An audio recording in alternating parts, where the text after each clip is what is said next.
The next thing we're going to do with matrices is see how they can organize calculations for solving systems of equations.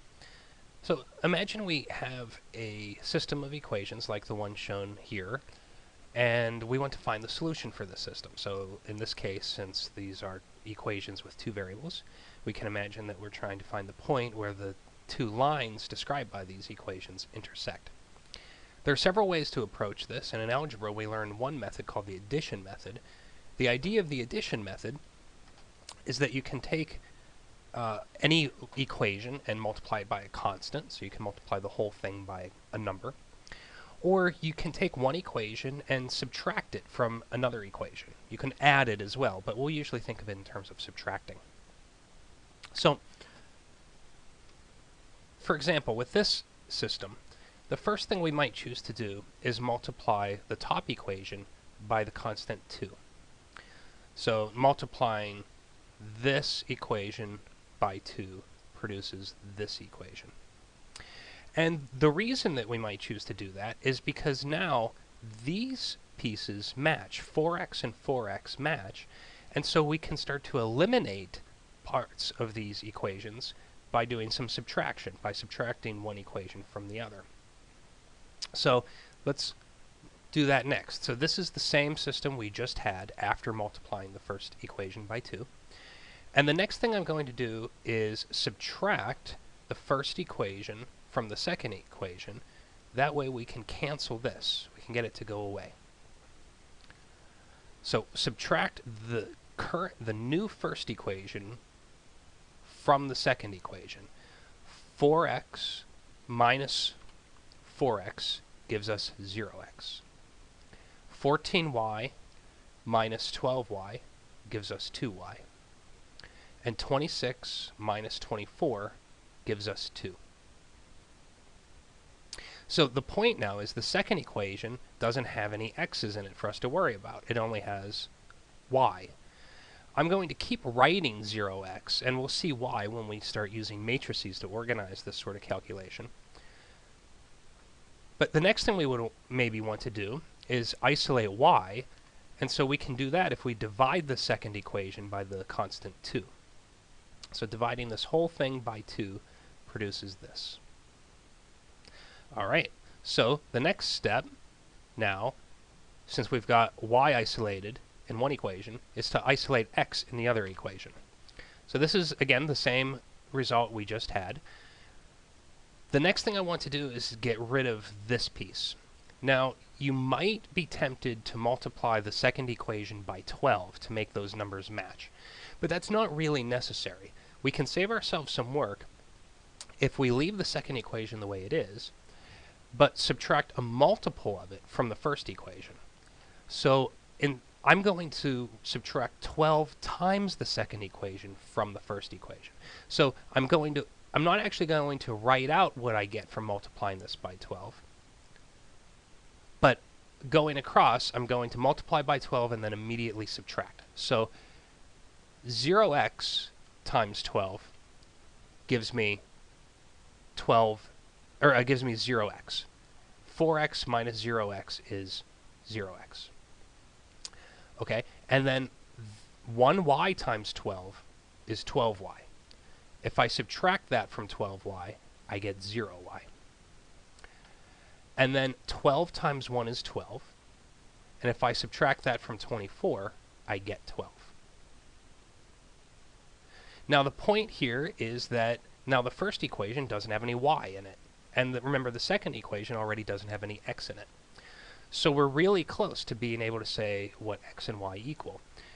The only thing we really have left to do is to isolate x in the top equations, and we can do that if we divide it by 4.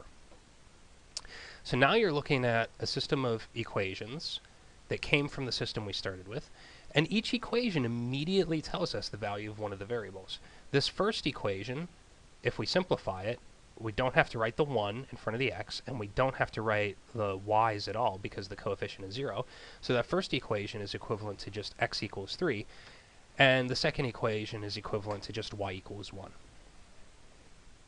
Now this might seem like a lot more work than was really necessary for this problem because we did so much writing. We kept rewriting the entire system each time and writing all of those variables. And it turns out we can cut out a lot of that if we use matrices instead. We don't need to write x, y, and equal sign each time because all we're really doing is subtracting multiples of coefficients. And so as long as we're careful about keeping the coefficients lined up nicely, so that all the coefficients of x are lined up and all the coefficients of y are lined up, and everything on the right side of the equal sign is lined up, then we'll be able to do these calculations with less writing. And aligning things in nice columns like that is a perfect application for a matrix. So let's see how that might work. Instead of writing out the entire system of equations, let's just write the coefficients lined up carefully. So notice that the first column of this matrix has the coefficients of x from the two equations. And there are two rows in this matrix because there were two equations. The second column has the coefficients of y. And the third column has the values that were on the right sides of the equal signs. So it's all the same information that's contained in our system of equations with less writing.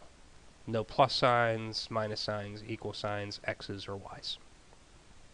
Now let's go through the same manipulations we just did, but do them to the matrix, or rather to the rows of the matrix, instead of doing it to the equations. So, the first thing we did before was multiply the first equation by 2. Let's do that on the matrix, and that corresponds to multiplying the first row of the matrix by 2. We're not multiplying the whole matrix, just the first row. So you multiply the first row by 2, and you get this new first row. Starting from there, the next thing we did was to make this a 0. To achieve that, we subtracted the 4 above it. So we subtract the first row from the second row. So 4 minus 4 gives us this 0. 14 minus 12 gives us this 2. 26 minus 24 gives us this 2. Our next step was to make this into a 1. So to achieve that, we divide the entire second row by 2. Then I want to make this into a 0. In order to do that, I want to subtract a multiple of the one that's below it. And the right multiple to use is 12. So I want to subtract 12 of these. 12 minus 12 gives me 0. And then I'm going to take 24 minus 12 of these ones. 24 minus 12 is 12.